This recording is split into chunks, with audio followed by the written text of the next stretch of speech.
Le fossé semble donc s'être creusé entre les deux communautés. On invite les parents à parler, à discuter, mais en tout cas chez nous, ils sont assez fermés. Hein. C'est comme ça, c'est la foi qui fait la loi. Nous, ça ne fonctionne pas comme ça et on se heurte. Donc pour éviter les soucis, ben, on en reste là. C'est l'âge, mais c'est comme ça. D'autres problèmes peut-être? Des problèmes liés à notre cantine scolaire qu'il n'y avait pas avant. Maintenant, avant, on faisait des partages, donc il y avait de la nourriture halal pour les musulmans et de la nourriture traditionnelle. Et puis finalement, on a décidé de ne plus faire deux plats, mais plus qu'un. Et évidemment, c'est le halal qui l'a emporté, c'est plus facile.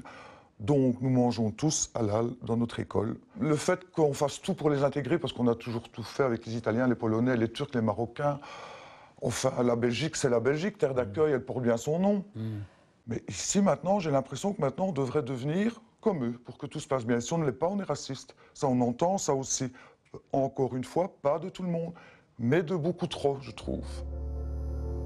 Toutes ces récriminations donnent incontestablement du crédit à une récente étude de l'UCL qui montre qu'à Bruxelles, ces dernières années, les crispations entre musulmans et non-musulmans ont pris une ampleur inédite. Son auteur, Brigitte Maréchal, nous en parle. Et on sent que ce malaise, il existe à la fois chez les musulmans et les non-musulmans. Entre autres, les musulmans, parce que avec ces discriminations, etc., ils ont l'impression que dans le fond, on ne leur reconnaît pas encore une place à plein titre dans la société belge. Et du côté des non-musulmans, c'est vrai qu'on voit que le paysage de la ville est en train de changer. On voit de plus en plus de foulards, etc. On a l'impression qu'on ne retrouve plus ses repères et chacun est un petit peu désemparé par la présence de l'autre. D'après un sondage, les Belges pensent qu'il y a 29% de musulmans dans leur pays. C'est archi faux, puisqu'aujourd'hui 6% de la population est musulmane. Mais cela n'empêche pas les raisons de crispation de la part des non-musulmans vis-à-vis des musulmans. Quelques exemples. 54% des Marocains estiment que l'homosexualité est un des dangers les plus importants pour la morale et presque autant que la liberté sexuelle a atteint un degré d'immoralité. Peu avant la fête du mouton, à l'appel de Gaïa, 4000 manifestants défilent contre la tradition jugée cruelle de les égorger sans les étourdir. En 2006 déjà, Charlie Hebdo soutient un journal danois qui a publié des caricatures de Mahomet. Plus de 4000 musulmans déchaînés viennent protester devant l'RTBF qui a osé en parler. Signe religieux, le voile est interdit dans certains services publics ou à l'école. Pour beaucoup de musulmans, toute interdiction du voile relève de l'islamophobie. Ce n'est pas parce qu'il y a des craintes vis-à-vis de l'autre que d'office on est phobique. C'est pas pour ça qu'on est d'office raciste. Il y a des craintes légitimes, il y a des craintes que tout un chacun, musulmans et non-musulmans, ont, mais il faut pouvoir les aborder de nouveau. Alors, votre maman porte le voile. Est-ce que vous avez dans votre famille des sœurs ou des belles-sœurs qui portent le voile? Oui, oui, j'ai plusieurs sœurs qui portent le voile et toutes mes belles-sœurs portent le voile. Toutes vos belles-sœurs? Mes belles-sœurs. Et vos frères ne vous ont jamais demandé pourquoi vous ne portez pas le voile? Oui, il y en a un qui m'a demandé de porter le voile. Il m'a dit que ce serait une bonne idée. Et puis alors, je lui ai répondu que s'il mettait le voile, je le mettrais aussi. Ah. En tant que femme, Najat, la sœur avocate du docteur Bakioui, a eu beaucoup de mérite à être indépendante et à parvenir à être avocate. Je me suis mariée à l'âge de 17 ans. Ah bon? J'ai eu ma première fille à 18 ans et demi. J'ai été mariée à un Marocain qui n'a pas fait d'études universitaires. Et au cours de mon existence, donc, j'ai été victime de violences conjugales. Je pense qu'il y a cette jalousie de l'homme maghrébin qui a une femme qui va faire des études universitaires. Supportez pas. Je pense que c'est ça. Et donc j'ai dû à un moment me réfugier chez mes parents. Et donc j'ai eu heureusement le soutien de la famille, surtout de ma mère, de pouvoir continuer mes études.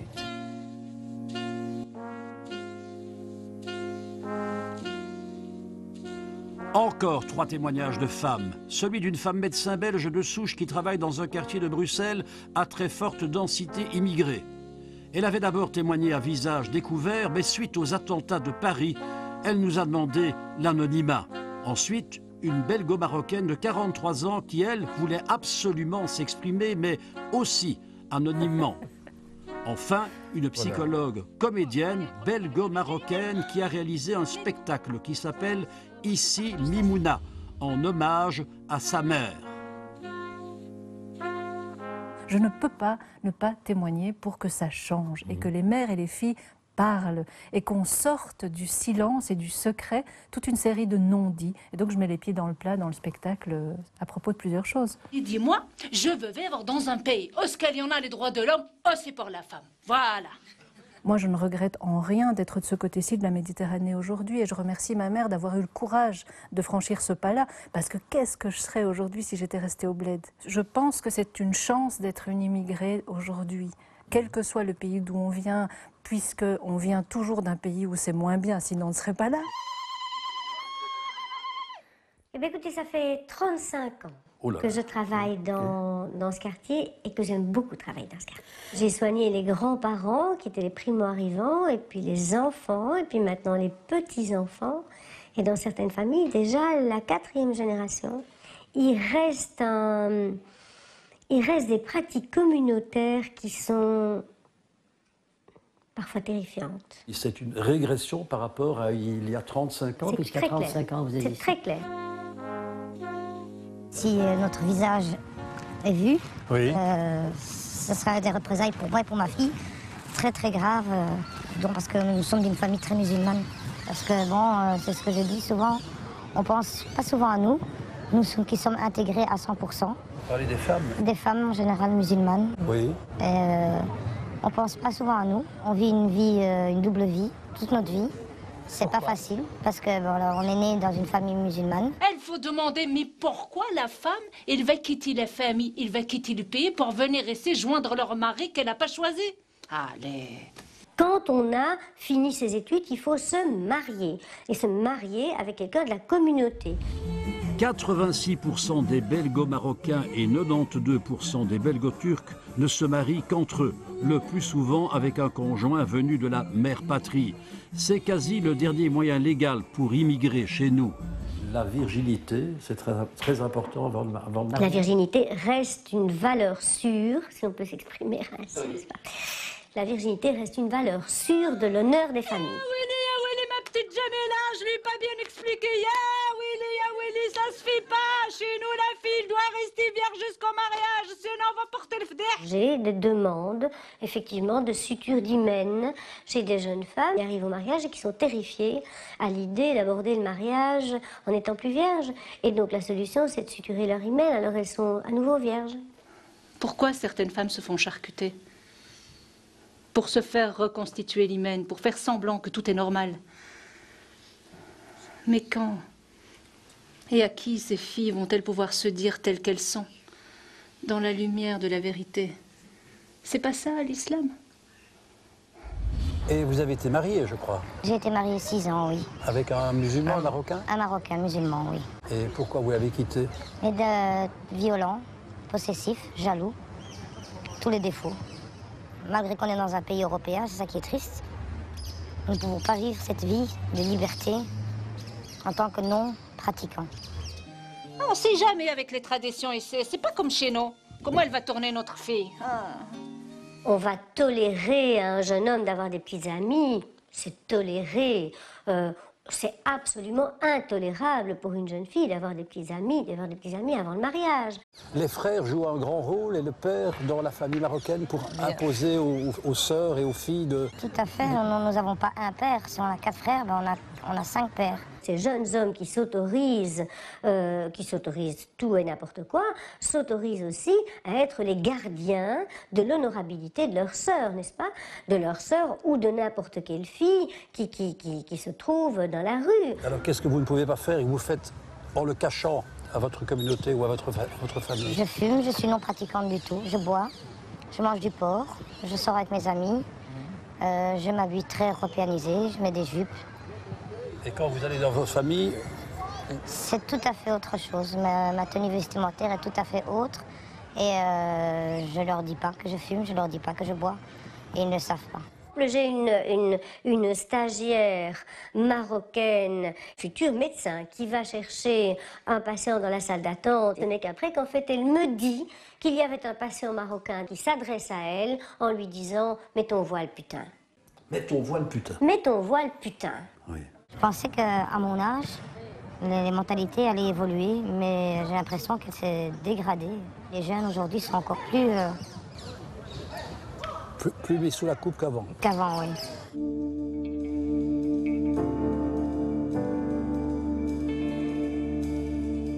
Il est temps maintenant que je vous parle du deuxième tout gros cactus qui contribue à gripper le processus d'intégration en Belgique. Je veux parler du chômage. Alors que chez les Belges de souche, le taux de chômage est d'environ 8,5%, pour les Marocains, il est de 26%, et chez les Turcs, il monte même jusqu'à 37%. Il n'empêche, du manœuvre aux professeurs d'université, la toute grande majorité des Belgo-Marocains et des Belgo-Turcs travaillent dans tous les secteurs d'activité. Et où c'est sans doute le plus visible, c'est à la STIB, la Société des transports en commun bruxellois, qui est le plus grand employeur de la capitale. 7500 travailleurs, 27 nationalités, 80% sont belges, très souvent d'origine marocaine. Et à part quelques incidents mineurs, dans cette tour de Babel, les choses se passent plutôt bien. Mais retour au marché de Molenbeek où, hélas, je n'ai pas dû me promener longtemps avant qu'on me parle d'un problème vécu par énormément d'immigrés. Il y a des discriminations et tout ça donc, envers les étrangers et tout. Ça, oui. Dans quel genre? Sur l'emploi, plein de choses. Hein. Discrimination, vous pensez? Ça, tout à fait, messieurs. Je suis sûr et certain. À ma grande surprise, certains sont d'un tout autre avis. Dire ça que quand on ne trouve pas de travail, c'est parce qu'il y a du racisme? Non, c'est pas vrai. Parce que moi, pourquoi? Si jamais les Belges étaient racistes, moi je travaille par la Sabena.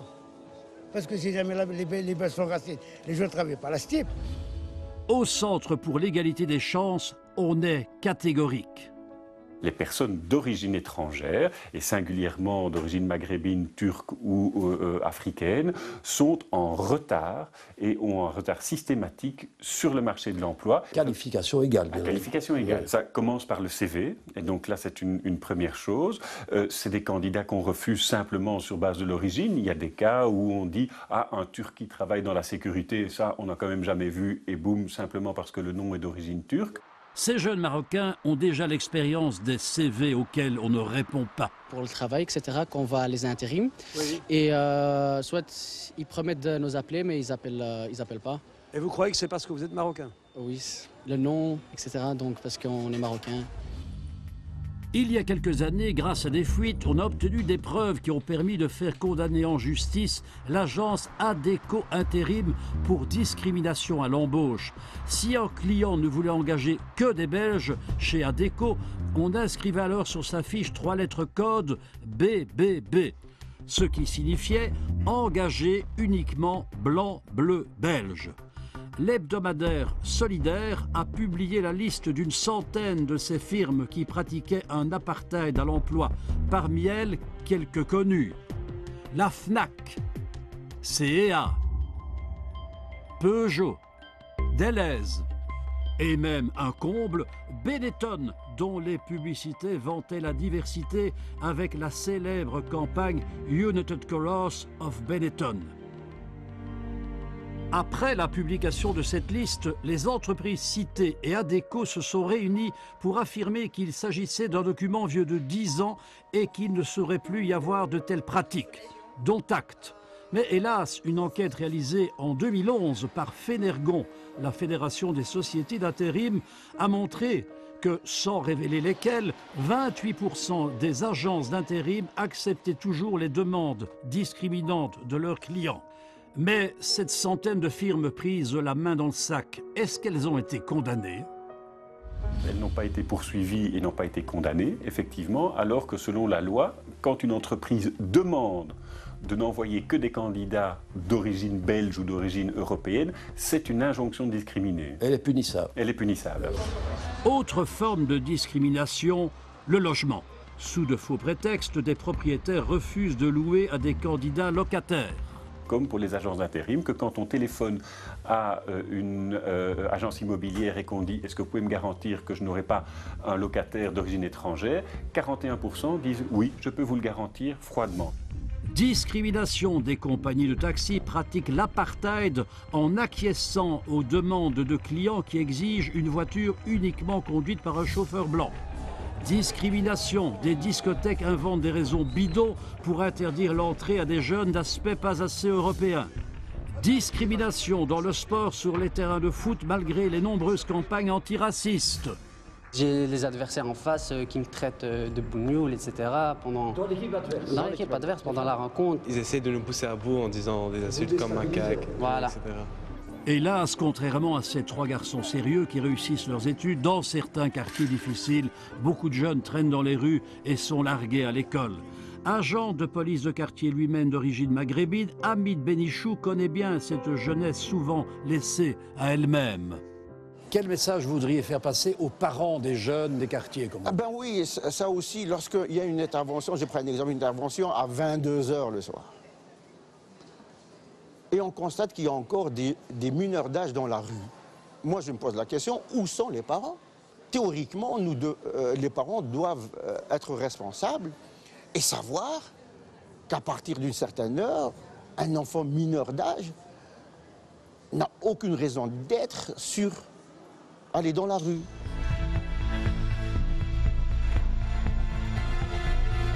Cela m'amène à vous parler d'un troisième cactus qui, pour certains, contribue à freiner l'intégration. Il s'agit de la délinquance.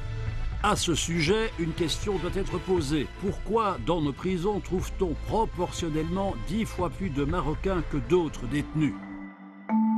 Cette interrogation, le magazine Reporter a tenté d'y répondre il y a quelques mois en enquêtant dans plusieurs établissements pénitentiaires dans lesquels sont détenus énormément de Marocains et de musulmans. Allahu Akbar. Allahu Akbar. C'est vrai, je cambriolais les maisons, j'ai volé dans les voitures, mais quand même, j'ai jamais commis une violence. Tu comprends ce que je veux dire? Je suis pas contre quand je suis ici, parce que je le mérite, je suis là. C'est moi qui ai été commis les bêtises. Salam alaikum. Les prisons du royaume sont régulièrement visitées, notamment par des aumôniers musulmans. Et concernant la surreprésentation de détenus marocains, celui-ci avance une explication. D'une façon générale, le niveau socioculturel est très bas. Des personnes, souvent des jeunes qui n'ont pas de diplôme, qui ont un très grand taux de chômage. Ça explique un peu qu'il y a un problème par rapport à l'intégration. Il y a des personnes qui ne trouvent pas leur place dans notre société. Ils veulent aussi l'argent un peu facile, la consommation, etc. Ce n'est pas lié à la religion. Il n'y a pas de choses criminogènes dans cette population, loin de là. Mais les circonstances de la vie, les aléas de la vie font que parfois la solution facile, c'est vendre des drogues et des choses comme ça. Le policier Hamid Benichou a lui une explication supplémentaire avec un argument confirmé par plusieurs études universitaires. La justice aurait la main plus lourde avec les Maghrébins. À délit égal, honnêtement, oui. J'espère qu'ils ne vont pas m'attaquer, je dis oui. Oui. Oui. Donc, un peu de délice, de sale gueule, comme on disait. Des fois, oui. Oui. Et ça se passe même dans certains commissariats, oui. Est-ce que ça peut justifier ou expliquer totalement la disproportion? Non, justifier totalement, non. Je ne suis pas dupe, non. Mais disons qu'il y a une grosse partie des citoyens belges de confession musulmane qui commettent des délits, c'est vrai, et punissables, oui. Quand je me promenais sur le marché de Molenbeek, un passant marocain m'interpellait à propos d'un problème qui le préoccupait visiblement, celui des ghettos. Vous trouvez qu'il y a des ghettos ici à Bruxelles? Oui, justement ce que je voulais vous dire. C'est la réponse que je voulais vous dire. Voilà. Ça empêche une bonne intégration? Voilà, justement, monsieur. Ça empêche vraiment l'intégration des étrangers en général en Belgique. Il faut qu'il y ait un mélange quand même, cohabitation. Cela m'amène au dernier cactus dont je me pique de vous parler, le communautarisme, ou si vous préférez, une tendance très marquée d'un repli sur soi peu compatible avec l'intégration. Deux exemples parmi d'autres, 50% des Turcs de Belgique vivent dans seulement 9 communes et 45% des Marocains habitent dans 7 communes de la région bruxelloise. Schaerbeek, Turcobeek. Pour vous, Schaerbeek, c'est Turcobeek. Exactement. Bonjour, monsieur. Bonsoir, monsieur. Vous êtes le patron ici? Oui, je suis le patron. On fait un reportage pour le 50e anniversaire de l'immigration turque. Ah, c'est bien. Vous êtes venu en Belgique en quelle année, vous? 1980. 1980. Oui. Et vous êtes né en Turquie, alors? Oui, je suis né en Turquie. Et pourquoi vous êtes venu en Belgique? Expliquez-moi. Cet moment-là, on a vraiment pas de travail en Turquie. Et vous êtes content en Belgique? Oui, bien sûr. C'est un bon pays? C'est un très bon pays. Je suis très content. C'est un pays que je gagne ma vie et je profitais bien. Les Turcs sont en train de créer leur champ économique propre. On pourrait parler de Kebab Connection, en fait. Qu'est-ce que c'est ça, là? Kebab Connection, c'est une myriade de petits magasins, des shops qui servent soit des snacks, soit c'est de l'alimentation générale. Ce sont des gens à peu près des mêmes familles qui sont dans les magasins. C'est culturellement, elle est en quelque sorte marquée, un peu repliée sur elle-même. Et vous êtes turc? Je suis turc, je suis 24 ans ici en Belgique. Quel est le principal défaut de la Belgique? Si la Belgique a des défauts. Elle a des défauts quand même. Ah, il y a des défauts pleins. Quoi par exemple? Allez. Par exemple, maintenant c'est le problème qu'il y a vraiment plein de n'importe. Le polonais, le romain, ils sont remplis, ils sont mixés trop. Et maintenant c'était vraiment... Des étrangers. Catastrophe. Il y a trop d'étrangers. Beaucoup. Un comble. Trop d'étrangers à Turcobeek, au cœur de la Kebab Connection en pleine petite Anatolie. Environ 80% des Turcs qui vivent ou travaillent ici sont originaires d'une seule ville d'Anatolie, Emirdağ. La plupart sont nés dans notre pays et ont la double nationalité. Et tes parents sont nés en Belgique aussi? Oui. Donc tu es la 3e génération des Turcs ici? Oui. Oui. Et toi, tu te sens belge ou est-ce que tu te sens turc d'abord? Je suis turc. Vous pourriez vivre en Turquie? Non. Vous ne croyez pas? Non, non. Vous êtes habitué en Belgique? Moi, je suis habitué en Belgique. Oui. Moi, en fait, peut-être qu'on a des origines turques, mais oui. On est des Belges. 2011, Stade Roi-Baudouin, match de foot entre la Belgique et la Turquie. Alors ici, à Turcobeek, on est supporter de laquelle de ces deux équipes? La Turquie, bien sûr. Je suis pour les deux. Pour le gagnant. Pour le gagnant. Le meilleur gagnant. Pire de cas, un match nul, quoi. Se déguiser en supporter turc tout en étant pour les Diables Rouges, c'est de la schizophrénie. Mais pas étonnant que ce fan de foot soit tiraillé. Ils ont tous la double nationalité. Alors question ici, quand la compétition est électorale, pour quel candidat leur cœur penche-t-il? Quand vous votez, est-ce que vous avez plutôt tendance à voter pour un candidat d'origine turque ou un autre? Je vais être franc. Oui, ça y prend. Plutôt turc. Mais bon, si dans la liste il y a des Belges qui me plaisent, je les mets aussi. Mais sinon, vous choisissez plutôt un turc. Plutôt turc. Ça s'appelle un vote communautariste. Vous vous assumez là-dedans? J'assume.